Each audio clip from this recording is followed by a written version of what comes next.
Welcome back, everybody, to sweptmedia, the convergence of AI and Web3. Today, we're going to take a look at the all-important infrastructure tool for all AI developers across Web3 and Web2. It is compute. Now, I think the number one most important thing that these developers need is data, but then what do you do with that data? And in some cases, how do you capture that data? Well, you need a whole lot of computer power. Compute is essentially the way of measuring the amount of computer power, processing power, that you have at your disposal from a system standpoint. It doesn't mean your personal computer, it means a very large scale system that is consuming a tremendous amount of data and shaping that data into tools for training an AI model or multiple AI models that then gets used by an end user or as a framework for a developer to build on. So a whole lot of stuff depends on the amount of computer power, the amount of processing power that your application or your framework, your infrastructure has at its disposal. Now, why are we talking about this? The reason is, and you might have guessed it by the website that I'm showing you here, is that there are now quote unquote decentralized options, decentralized providers of GPUs. GPUs are the unit of measurement for compute. GPUs equates to the amount of essentially processing power that you have. So one GPU would be one chip. It's one chip. And one chip can only move so fast. It can only process so much data for the application that you're trying to build. But when you have those all important NVIDIA H100s, you can process a whole lot of data. Now, what if you had hundreds of them? Those things are huge. They are like one chip is like the size of your whole tower that you might have, your desktop tower in your house. It's not scalable. You can't have hundreds of them in one place for your operation. You're not a $6 billion company. So one way that the Web3 industry, or I should say people in the Web3 industry, are trying to solve that is by making decentralized options. Those decentralized options make it so that you don't need to have those servers on premises. It is essentially decentralized cloud compute. It's the same type of service that AWS offers, Alibaba Cloud, Google Cloud. They all offer this, but it's centralized. And while, yes, they have optimized their operations so that they're across many geolocations. So if one data center goes down, the entire thing doesn't go down. But however rare that is, it's also very, very expensive. The decentralized options tend to be a little less expensive, but they're also much more decentralized, so anyone can run a node. Essentially, anybody can run a node. We'll take a short look at the way that Aether does it. Aether, of course, is the website that we're looking at here. Aether is one of those projects. It was one of the first projects I covered on this channel. I think it's one of those first mover sort of situations. But enough of that. Let's think about what are the key aspects of GPUs, of cloud compute. And then we're going to compare two projects. There are similarities and differences, not necessarily on the merits of the project, but just on the way that they are trying to solve this issue of decentralized compute. How can I trust that I'm going to buy this computer power that isn't going to be ripping my eyes out from a bottom line standpoint and is also going to be reliable enough for me to use on a regular basis? Let's get into it here. First of all, there are three basic aspects to decentralized compute networks. And I would say that the first one is decentralized compute. So that's the focus on developing and offering that infrastructure that it gives projects access to a huge amount of computational power. All on the internet, basically in the cloud. You can think about it as instead of having one data center where you're getting your GPUs from, it could be hundreds or thousands of data centers in a person's computer, because if they have a 4060 sitting around doing nothing but their computer's on, they can sell that computer power and earn a couple extra bucks for it. So that's one way. Another way is decentralized machine learning, and I think the machine learning part is where Nosana more comes into play. For the machine learning training, that's where you dedicated to the training aspect of machine learning. So the same way that an AI would need to be trained, machines need to be trained as well. Machine learning needs to be trained to perform particular tasks. That is encompassing the development of computer programs that can, make autonomous decisions. And then finally, there's the ZK aspect, the zero knowledge type of machine learning. So on the one hand, you have decentralized machine learning, and on the other hand, you have ZK, which is a combination of ML and AI. So you might hear this acronym quite a bit, or abbreviation quite a bit, AIML. It's essentially artificial intelligence and machine learning. That is where it's using ZK proofs to enable the verification of those models rather than just having it be decentralized. The decentralization could still be operated by a centralized entity, that is the computer power.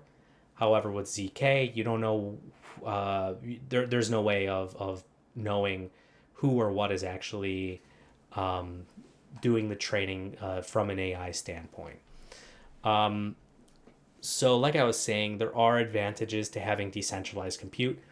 This is what Aether and Nosana are taking advantage of now. They're first movers.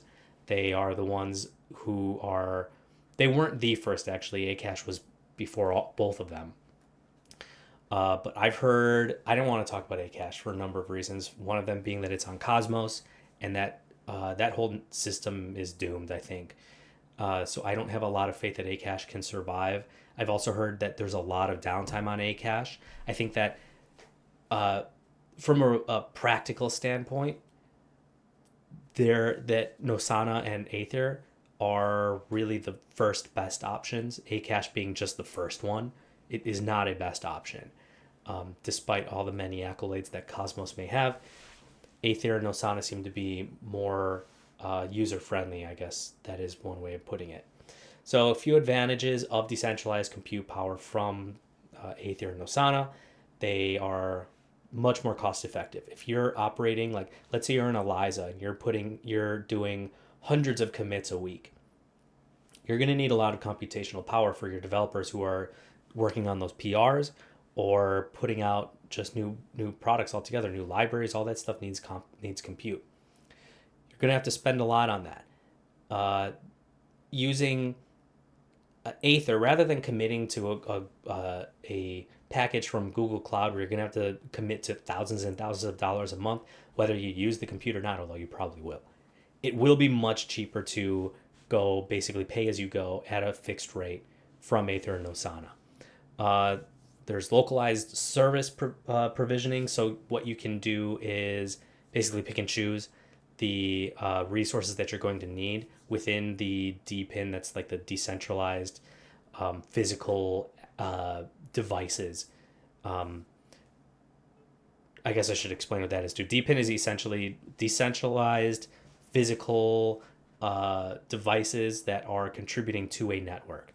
The way that Aether works and Nosana works is you can run nodes from your computer, and it only drains a very small amount of computational power. But if you stack tens of thousands of those together, it does turn into a tremendous amount of compute, processing power. That's the DPIN aspect of Aether. Then I think that I've heard that Akash is not reliable. Aether is not reliable from like a very high throughput standpoint. I don't want to say anything negative about any of these projects. I guess I did already about Akash, but in the case of Aether and Nosana, I haven't heard it like that there's a lot of downtime or anything. I think the issue is more for them, just a user base. Like, there aren't enough people using it yet to really have tested it in a meaningful way. But theoretically, the downtime is very, very low because they are decentralized, and there's no single point of failure that is obvious on these projects yet. And then it gives you an opportunity to innovate much faster rather than being tied down by a Google Cloud.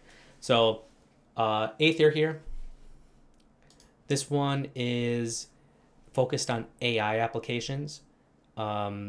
There's gaming as well, where you can use some of the compute power for gaming. But essentially, you're selling your hardware capacity. This is DPIN again. You're selling hardware capacity, idle hardware capacity, using they have like an interface to make all this stuff happen, and you get paid on a daily basis based on the amount of uptime that your system has had, giving compute power. And it gives you a lot of access to, if you're a user of that compute, to a global network. I think that there are some issues with Aether. One of them being that it's more niche. It tends to be more on the niche side for the use cases, because while there's no virtualization, they have so they're using your compute power, but they also have, I think it was hundreds or maybe thousands of H100s scattered about. That compute power is quite powerful. It's very, very useful. And it doesn't require any virtualization. So you don't have to take the compute and then put it through basically a third-party system to make it usable. It can go directly from Aether to your system, and then you can do whatever you want with that compute. There's no middle ground that might throttle the compute or create a single point of failure that could totally shut down your operation for a period of time. So that's one thing about it. However, I think on an operational standpoint, Aether suffers from, it seems like a Web 2 company that just has crypto. It seems like if Google Cloud put out a token, this is how they would do it. And I'll give you an example. If you want to be a provider, a cloud host application, you want to be, I guess this is for partners, you have to fill out a form. And same thing if you want to use their compute, like if you want to tap into their H100s, you need to fill out like a Google form, which is so weird. Because who's checking that? Right? Their token says that the token model is about governance. If there's a governance model, let's say they do go decentralized, who's going to check this form? Who's going to be the person in charge to check the form and escalate it to the proper section of the company?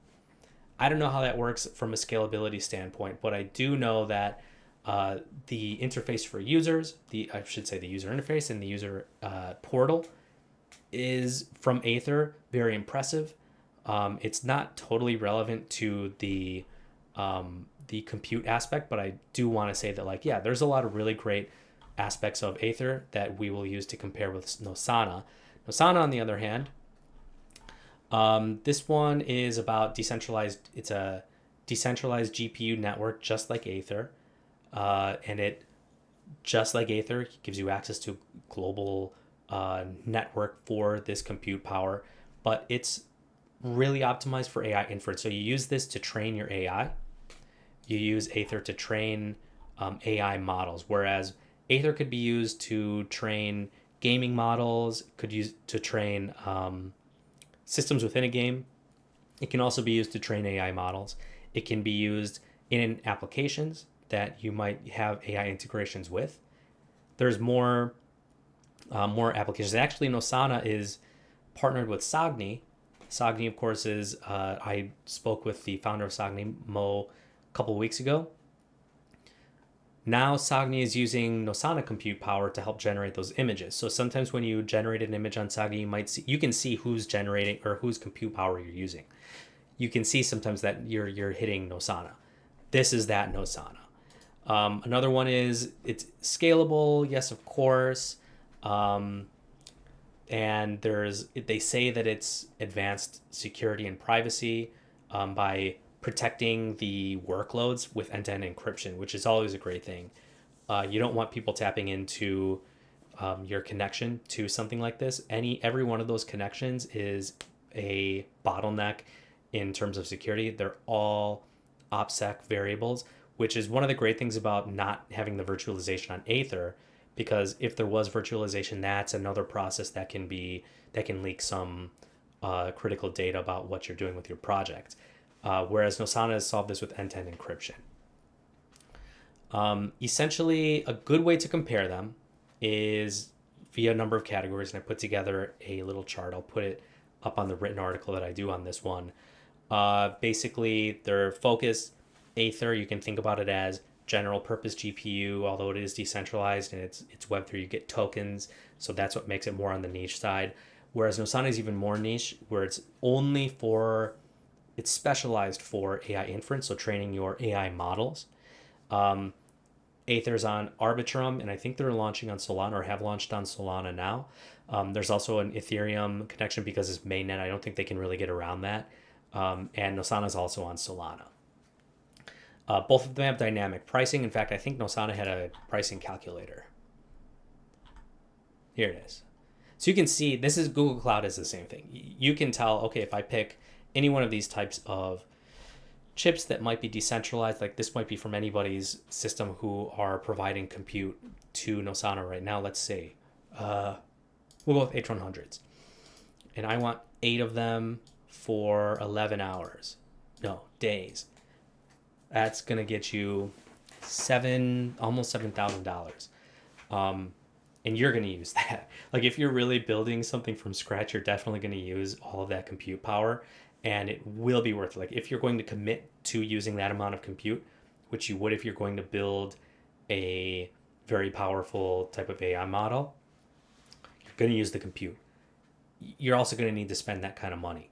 Google Cloud won't give it to you this cheap, and neither will AWS. You would have to buy a package from them, and you'd have to go through a whole rigmarole of their onboarding process. It's not quite as complicated from a Web3 standpoint.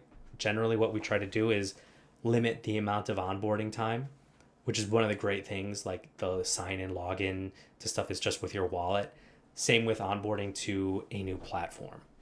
Another thing is Aether has actual GPUs and doesn't require virtualization, whereas Nosana is like if you're going to be building an AI model and you need that AI inference task done, Nosana is going to be the one you want to do. That's why it's so good for Sogni, because that's AI inference like to a T. Then some key features like Aether has checker nodes, which as far as I can tell don't actually do anything. It's just some way of distributing the token a little better. But they also have token staking, GPU dashboard, where you can see the amount of GPUs that you're using. That's the UX I was talking about. And then Nosana, on the other hand, has a decentralized GPU network, which I guess Aether does too, but Aether has the advantage or disadvantage, depending on how you want to talk about it, of having those H100s in-house. They have also what they call eco-conscious compute. I have no idea what that means. Their tokenomics, I'm not really going to talk about their tokenomics, generally don't, but I will say that both of them have tokens that are meant for governance, and both projects are still very much not being governed by token holders yet. There's no DAO that, like I said, is going to be reviewing your application for being a cloud host or for utilizing any of those H100s. Community engagement, they've got, Aether's community engagement is really good. They've been listed on a lot of really top tier exchanges that require stuff like that. And Nosana is a little bit newer, so their community is growing. So basically, these are 2 different projects. They are in competition with each other. For example, you could use Nosana for training an AI model, although it wouldn't be optimum, and you could use Aether to optimize your AI model for getting those AI inferences more accurate. But they each have their niches, and you're definitely going to use Aether for gaming stuff, not Nosana. So that's that. I would love to talk about these projects more, and I've reached out to both of them to get them on the podcast or get an interview going to pick their brains about their thoughts on how we can scale up decentralized GPUs to make it even more cost effective, so that it's a deal that essentially no one can refuse when it comes down to reliability, access to availability of the GPUs themselves, being topped off by being so much cheaper and easier to deal with than a Google or an AWS. So more on that for sure later on. We'll come back to you again later. Thanks a lot.